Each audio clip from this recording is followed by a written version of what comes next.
It feels impossible to overstate how seismic this moment would be. Imagine the world's courts openly challenging the idea that absolute power can exist without consequences. In this alternate timeline, the International Criminal Court in The Hague has issued an arrest warrant for a former U.S. president, something that, in real history, has never happened.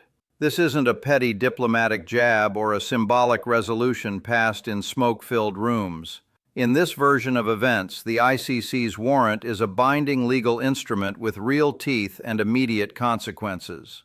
And when one of the most cautious voices in the global financial world, a titan known for avoiding commentary on political fireworks, decides to break his silence, it tells you something deeper is unfolding. He doesn't use slogans, he doesn't appeal to emotion. He talks about law, structure, and risk, the very bedrock that underpins power when it's not allowed to slide just because someone shouts the loudest. In this scenario, an ICC investigation that had been quietly progressing for over a year was unsealed with shocking conclusions. Prosecutors allege that a series of immigration enforcement policies enacted under the former president's administration rose to the level of crimes against humanity under international law. This alternative investigation focused on three core elements: systematic family separation at the U.S.-Mexico border, conditions inside detention facilities, and the tactical use of suffering as a deterrent measure. According to this version of events, these policies were not accidental, not isolated, and not bureaucratic missteps, but centrally coordinated actions whose effects rippled across borders and human lives. A three-judge pretrial chamber reportedly found there were reasonable grounds to believe those at the top bore command responsibility for these harms. In this narrative, that was enough to justify issuing a warrant. The warrant itself may not equate to guilt, but legally it changes everything. In over 120 countries party to the ICC's Rome Statute, if that individual steps foot on the soil of any member state, authorities are obligated to act. This shift would immediately alter the geopolitical landscape. For decades, political leaders in the U.S. have lived with a tacit assumption that, whatever happens domestically, international accountability was always optional. In this hypothetical world, that assumption just shattered. But let's ground this in something tangible that has been happening in reality: criticism of U.S. immigration enforcement. Within the United States, the agency responsible for implementing many controversial immigration policies, U.S. Immigration and Customs Enforcement, ICE, has been at the center of escalating protests, legal challenges, and policy debates. Hundreds of people recently gathered in Minnesota to protest ICE's tactics, calling for the federal agency to be reined in or restructured amid growing concern about its role in communities, especially after incident responses in cities like Minneapolis sparked widespread criticism of enforcement methods and use of force. A major global tech company recently decided to divest part of its U.S. operations tied to contracts with ICE, reflecting mounting pressure on private sector partners to rethink their relationships with the agency under scrutiny. And at the Olympic stage itself, protests have broken out in Milan over the deployment of ICE personnel in connection with a major international event, with demonstrators condemning the agency's presence and its broader reputation abroad. This real-world pushback captures a broader truth. Even within the U.S., immigration enforcement has become a flashpoint that strains alliances, challenges perceptions of law enforcement, and forces industries and governments to reconsider long-held assumptions. In our alternate narrative, those stresses don't stop at national borders. They reverberate into the halls of international law. To understand why this imagined warrant would matter so profoundly, consider how modern systems enforce discipline not with emotion, but through obligations and incentives. In global law, treaties are not upheld by rhetoric. They're upheld through compliance mechanisms embedded in domestic legal structures. A treaty obligation doesn't wait for an election cycle. It just exists, and once it's activated, it affects everything connected to it. In this scenario, the warrant doesn't suddenly put someone in cuffs. It quietly shifts the entire risk calculus for every government, every corporation, every diplomat, and every partner who previously relied on that person's global mobility. That kind of constraint would be seismic for a figure whose brand depended on presence, being seen, being active, being able to walk into rooms, sign deals, and command attention. Remove that freedom, even hypothetically, and you dismantle the cornerstone of global influence, unrestricted movement. Now contrast this with something that is real, the backlash against how immigration enforcement operates within the U.S. Critics have argued that ICE's tactics spread fear and uncertainty into communities where families, workers, and students live their lives. In Minneapolis and cities across the country, immigrant hospitality workers report feeling unsafe going to work because of ongoing ICE operations, generating economic drag on local industries and heightened anxiety among essential workers. In legislative arenas, judges have intervened to restore oversight over restricted access to detention facilities, citing concerns over transparency and conditions inside those centers. And amid broader national debate, some polls show a significant portion of the American public feels that immigration enforcement has gone too far, even if they still support lawful immigration control in principle. All of this demonstrates how enforcement practices, real and ongoing, can transform public perception, economic behavior, and political capital. In our alternate world, that transformation has a dramatic, global legal twist. But in the real world, the pressure points are already visible and intensifying. In this imagined chain of events, the most damaging effect doesn't come from headlines or fiery speeches. It comes from silence. The kind of silence that follows when systems begin to distance themselves without explanation. Phones stop ringing. Calendars mysteriously clear. Meetings that once felt automatic are suddenly under review. This is how power actually weakens in the modern world, not through confrontation, but through risk management. International compliance works like gravity. Once a risk is introduced, everything adjusts around it. In this scenario, the arrest warrant alone is enough to trigger internal reviews across governments and corporations. No one needs to take a public stance. They only need to ask one question in a closed room. What happens to us if this becomes real? And once that question is asked, the answer almost always leads to the same conclusion: disengage. This is where the contrast with domestic politics becomes obvious. Inside the United States, controversy can be absorbed. It can be spun. It can be polarized into noise. International systems don't care about narratives. They care about exposure. And exposure is binary. Either you have it or you don't. In this alternate timeline, advisors around Trump would immediately understand the trap. If he travels, even once, the risk becomes physical. Airports are not neutral spaces. They are legal choke points. Airspace is jurisdiction. Runways are jurisdiction. A private jet doesn't bypass treaties, and a diplomatic passport doesn't cancel an arrest warrant. The moment wheels touch the ground in a member state, discretion disappears. Procedure takes over. That reality alone would be enough to ground him, not by force, but by calculation. And that creates a different kind of confinement, geographic captivity. No prison bars, no court dates, just a shrinking map. At the same time, real-world pressure on immigration enforcement continues to grow, feeding directly into the moral and political context of this imagined reckoning. ICE, the agency at the center of many of the policies under scrutiny, has faced escalating criticism from courts, communities, and even institutional partners. Judges have pushed back against restricted access to detention facilities, reinstating unannounced congressional visits after citing concerns over transparency and accountability. Civil rights organizations have documented patterns of prolonged detention, limited medical access, and opaque transfer practices that make oversight nearly impossible. Protests against ICE aren't fringe anymore. They're coordinated, visible, and increasingly international. When demonstrations erupt not just in U.S. cities but abroad, tied to global events, corporate partnerships, or international summits, it signals something deeper. Enforcement practices that were once treated as internal matters are now seen as reputational liabilities on the world stage. Corporations understand this instinctively. Several firms have already scaled back or exited contracts connected to immigration enforcement, not because of ideology, but because association itself became a risk factor. Investors don't like uncertainty.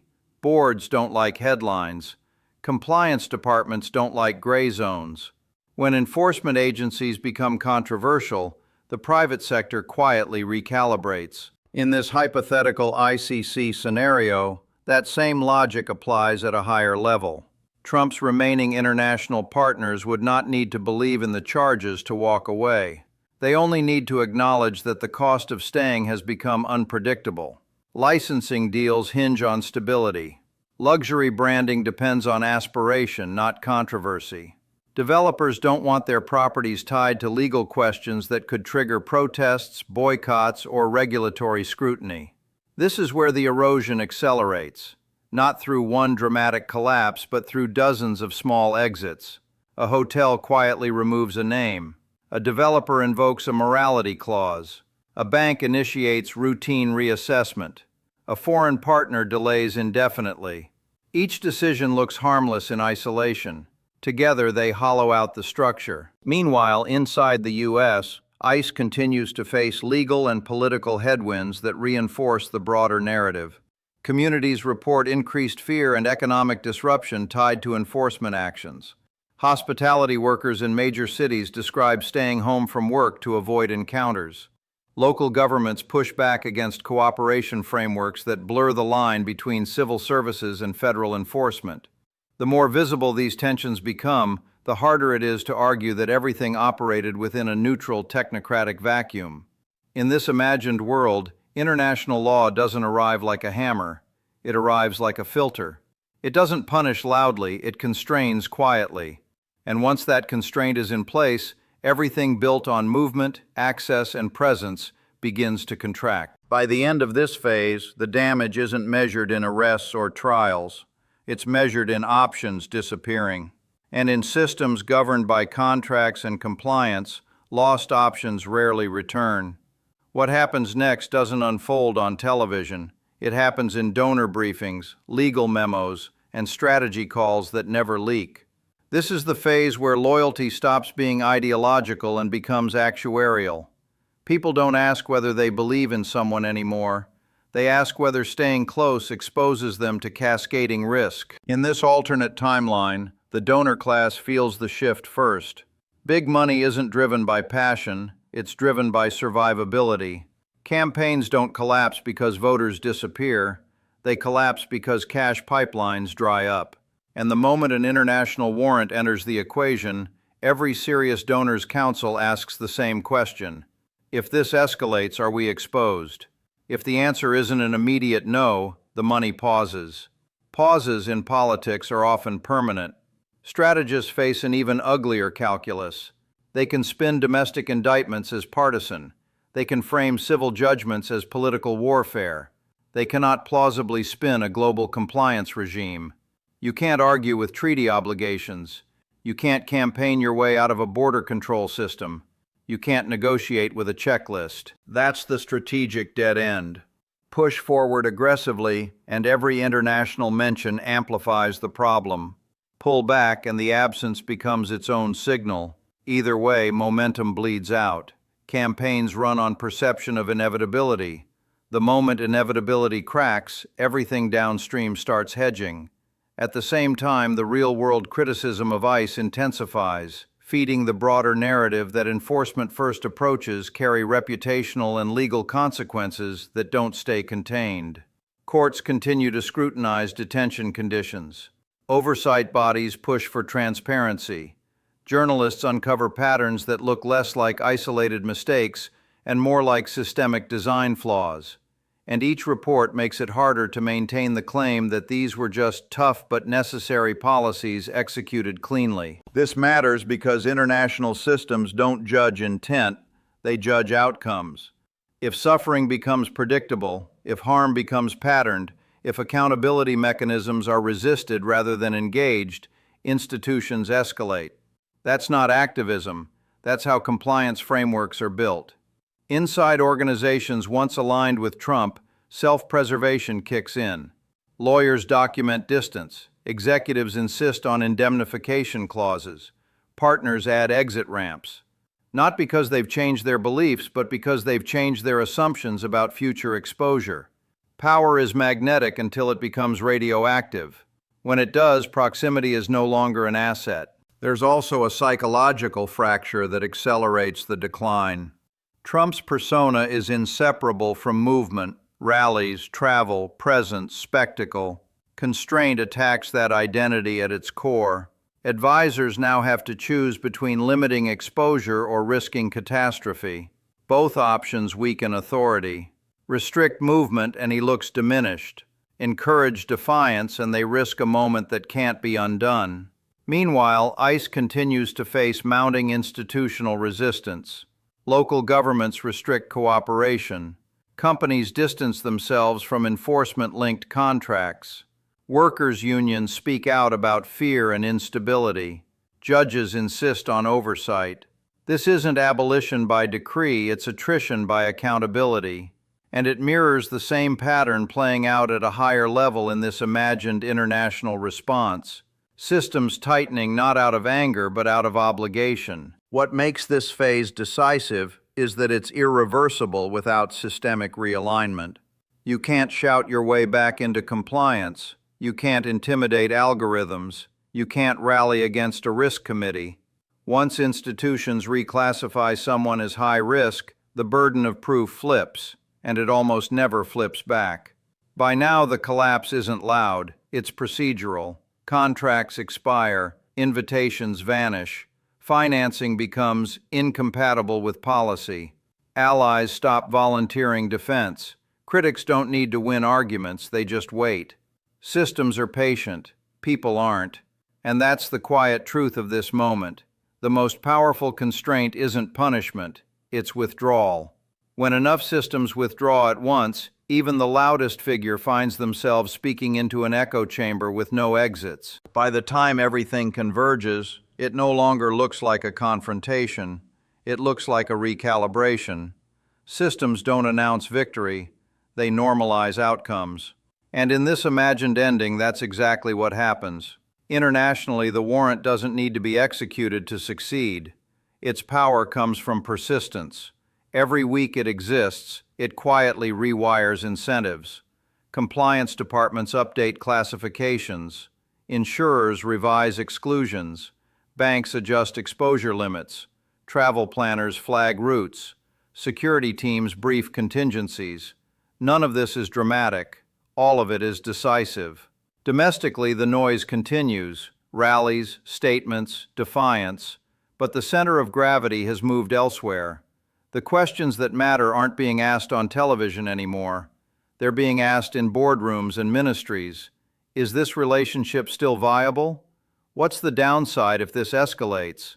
Who bears the risk if something goes wrong? When those questions dominate, outcomes harden. The ICE context becomes the connective tissue that makes the broader story coherent.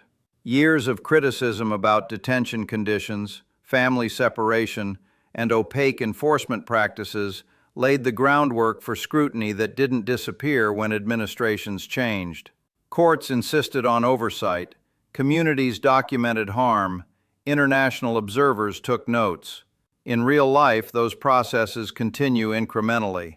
In this imagined world, they crystallize into a moment where accountability crosses borders. And that's the point most people miss. Accountability doesn't arrive because one institution suddenly becomes brave. It arrives because many institutions, acting independently, reach the same conclusion at the same time. That conclusion isn't moral, it's operational. Unchecked power creates unmanageable risk. The political implications are profound but quiet. Campaigns can survive controversy. They can't survive uncertainty that donors can't price. Once contributors can't model outcomes, they stop committing resources. Once strategists can't guarantee access, they hedge. Once allies can't rely on mobility, they step back, not in protest, in prudence. In this final phase, isolation completes itself.